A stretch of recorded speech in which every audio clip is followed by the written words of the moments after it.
Hello YouTuber, and welcome to my review of the kabar Dozier Folding Hunter.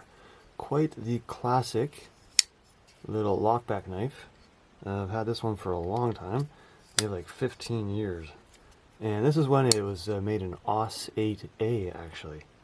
And look at that, used it so much you can't even see the black paint. It's got its own little stonewash there. Interesting. So it is a hollow ground, drop point. Very simple, lock back, nothing fancy. And interesting enough, it does have a brass thumb stud. That's pretty cool. So it is reverse carry. I wish it was a deep carry pocket clip. There's a bunch of things I wish this knife was, but for the money, can't complain. Loved it. And I've been carrying it every single day at construction, sheet metal, to be specific. And for all the beater tasks I don't care about, I use this thing. And a little bit of blade play here and there, don't really care, to be honest. For a cheap knife, like I said, like 15 years ago I think I got this. I think it was like 30 bucks. Anyways, I liked it so much, I bought a second one. And this one's also an AUS 8A, which is an okay steel, again for the money, can't complain. But the new ones, more recent versions, they come in D2 or S35 VN, and the D2 is, I believe, 57 to 59, and the S35 is 56 to 59 HRC, so it's not good. Now for a knife like this, which was cheap back in the day, I don't care. You know what I mean? I beat on this knife, I beat the crap out of this knife, and this new one that I'd never used. It was just like a, just in case I lose this one.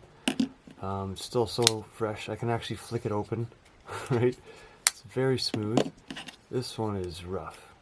It's can't flick it open. That's fine. Again, don't care. That one was a failure. But anyways, this one's much smoother, and it's just a fantastic knife. I did do this weird little filing job here, which does not come on the knife, and does have kind of decent texture, but nothing amazing. It is a cheap Zytel or some funny weird name. Failed again. There you go. But it's not FRM, I don't think, or G10. But it is relatively cheap. It is made in Taiwan, but it is a fantastic knife for the money, and it is very slim, ergonomic, very nice in the hand considering how simple it is. It is a neutral design, and it is a nice hollow grind, and it is good at slicing apples, which is big for me. But anyways, let's give you some size comparisons here. I know some people are going to want that.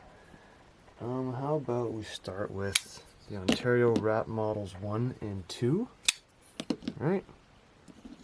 Kind of pretty close to the smaller rat, in case you're curious. And apparently, I've been out of the loop for a while with this company, but they have some nice steels in there too. This is the original AUS 8, not even AUS 8A, just AUS 8. Anyways, what else we got here? We got a Bird Carrot 2. Why not Spyderco? Alright.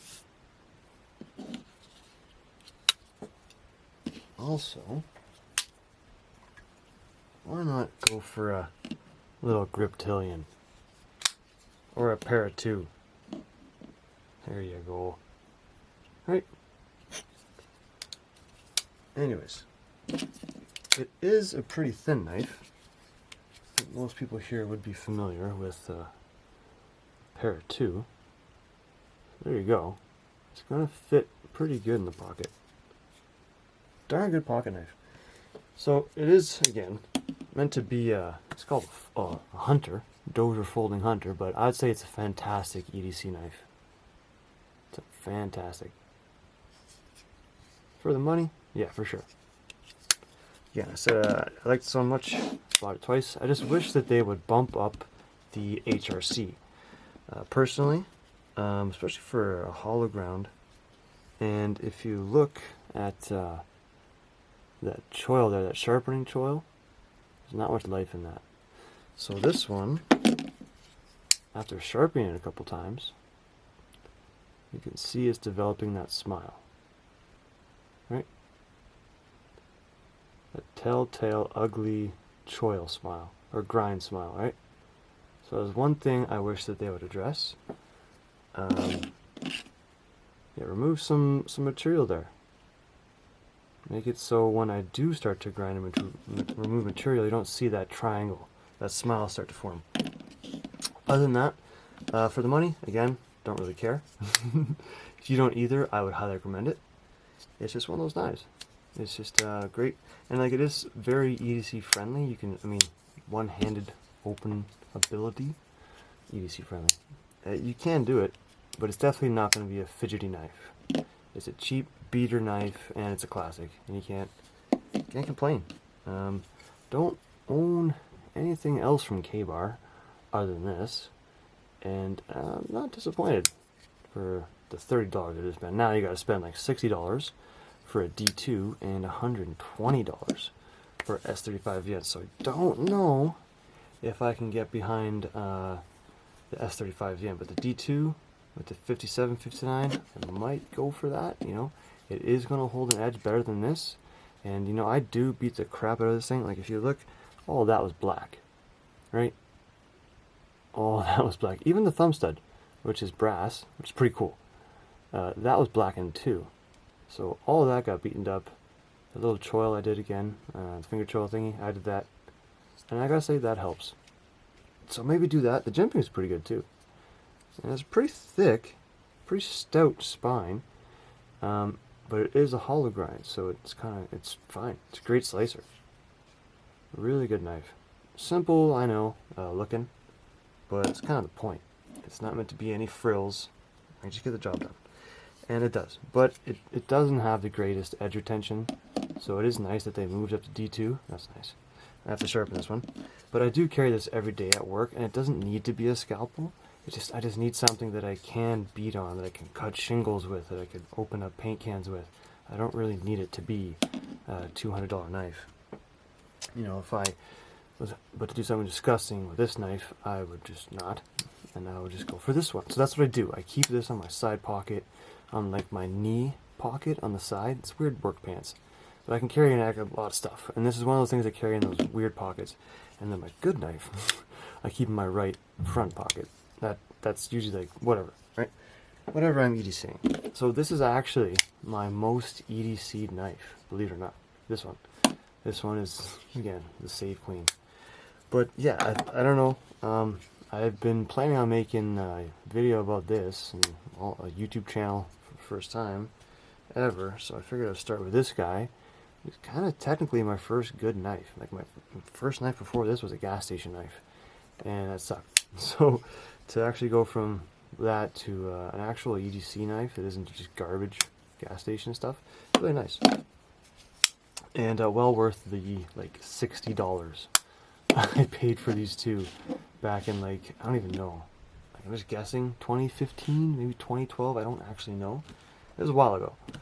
And like I said, back when they were using OS 8A, and even then, I don't know.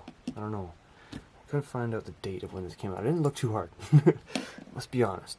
But yeah, it's very simple, lock back design, multiple pieces. See that little, what's it called there? Spacer? You can't really see it there, but it is. There's a piece there. And down. It's kind of weird. And you can see it here. You kind of see it a little better. Yeah, there you go. It's cleaner. So it is multiple pieces, not just like one monolithic piece of Zytel or whatever this weird thing is.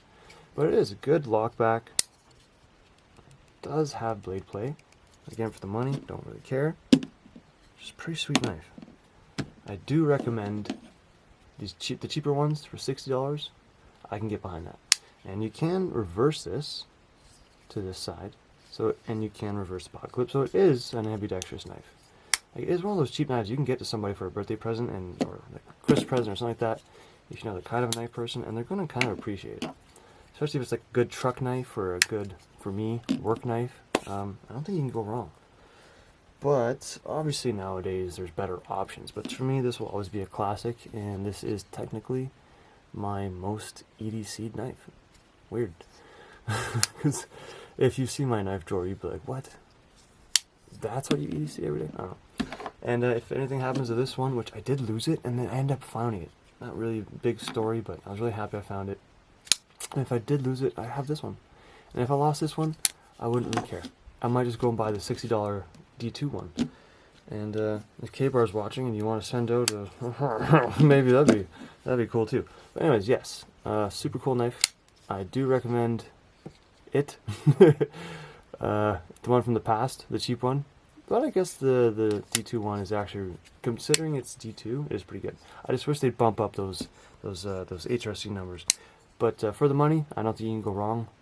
I think this is a great knife. Great utilitarian EDC knife. I love it. Glad to carry that in my pocket. Alright, that's it. That's all. Peace out. Stay tuned for the next one.